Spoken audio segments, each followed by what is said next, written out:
In the late 1970s, the American economy was in a really, really bad place. It was suffering from a kind of economic disease that nobody seemed to know how to cure.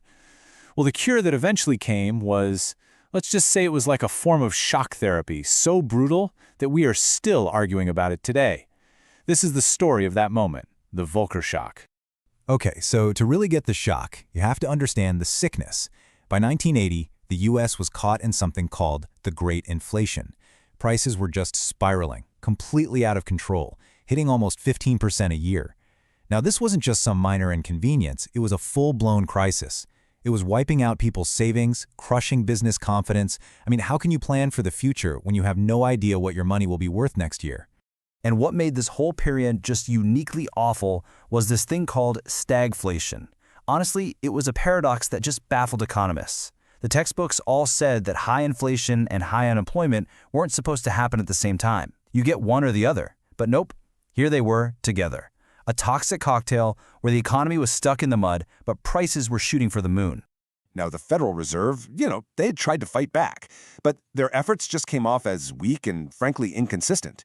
They'd raise interest rates to try and stop inflation, but then the second unemployment started to tick up, they'd panic and hit the go button, slashing rates again.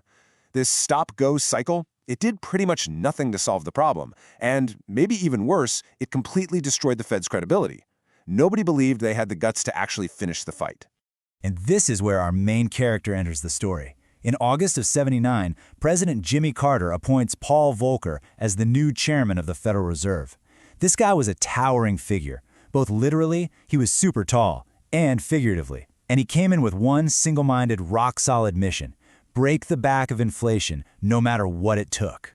This quote right here really gets to the core of what Volcker believed. He was basically saying that this whole idea of a trade-off between inflation and jobs was a fantasy. In the long run, he argued, you can't have a healthy job market if you don't have stable prices. To him, the big lesson of the '70s was crystal clear. Letting inflation run wild ends up poisoning the entire economy, and that includes jobs. His appointment sent a huge message. See, Volcker was heavily backed by the financial community, who were, let's be honest, desperate for someone to finally get inflation under control. One of Carter's advisors even said Volcker was the candidate of Wall Street. This was their price. So his arrival really signaled that the era of wishy-washy, stop-go policies was officially over. So what was this big plan? What did Volcker actually do? Well, he didn't have a general plan. He administered shock treatment. It was a radical, sharp break from anything the Fed had ever tried before. The old way of doing things was to kind of gently nudge interest rates up or down. Volcker took that playbook and just tossed it out the window. His Fed would now aggressively target the amount of money flowing through the economy. And here's the key part. He knew that by squeezing the money supply, interest rates would be forced to find their own new level, a much, much higher level. And he was willing to accept all the chaos that came with that. So, just how high did rates go? Get this. The federal funds rate, that's the key rate that influences everything else. It skyrocketed. It peaked at an almost unbelievable 20% in 1981. 20%! To put that into perspective for you, that meant mortgage rates were hitting 18%. Trying to borrow money for a house, a car, or to grow a business became insanely expensive. Now, this powerful medicine, it was also a kind of poison. The immediate effects of this shock treatment were absolutely brutal. It kicked off a period of really intense economic pain all across the country.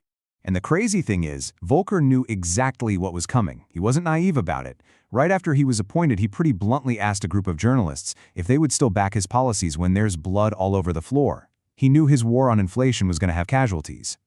And the fallout came fast and hard. The U.S. got slammed with two deep recessions, one right after the other. Industries that depend on borrowing money, like housing and manufacturing, they were just crippled. Businesses were failing left and right, and the shockwaves went global too, sparking a debt crisis in a lot of developing countries that were hit by those high U.S. interest rates. The human cost was just immense. The unemployment rate soared, hitting a peak of 10.8% in late 1982. That was the highest level of joblessness the country had seen in more than 40 years. We're talking millions and millions of Americans out of a job. As you can imagine, the public backlash was furious. I mean, you had angry farmers driving their tractors into Washington to literally blockade the Federal Reserve building. Construction workers who lost their jobs mailed him 2x4s with pleas for help written on them, and all the while Congress was putting immense pressure on Volcker to back down. But he didn't. He held firm. But through all that pain and all that protest, Volcker's policy did what it was supposed to do. It worked. But its success left behind a legacy that completely transformed the American economy, and in ways that we are still debating right now. This slide really captures the two competing stories about the Volcker Shock's legacy. On one hand, you've got people who see it as a necessary reset. It broke the fever of inflation, it brought back the Fed's credibility, and it set the stage for a long period of stable growth called the Great Moderation. But on the other hand, it also triggered a massive, fundamental shift.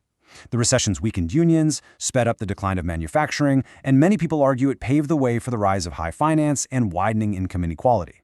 But when it comes to its #1 goal, well, the numbers speak for themselves. The policy was stunningly successful. From that peak of almost 15% in 1980, inflation was absolutely crushed, falling to below 4% in just 3 years.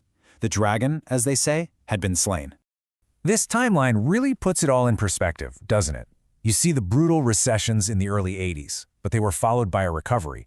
And then, for more than 20 years, this era of remarkable economic stability. The Volcker Shock was really the painful doorway to a brand new economic landscape. Which leads us to the final, big question that still hangs over all of this. The Volcker Shock is a true landmark in economic history. It showed the incredible power of a central bank. It ended one crisis, but you could argue it created another, and it definitely reshaped the US economy for generations. So in the end, was the cure really worth the cost? That's the question economists and all of us are still trying to answer. And as always, just a reminder that this is for informational purposes only. This is not financial advice.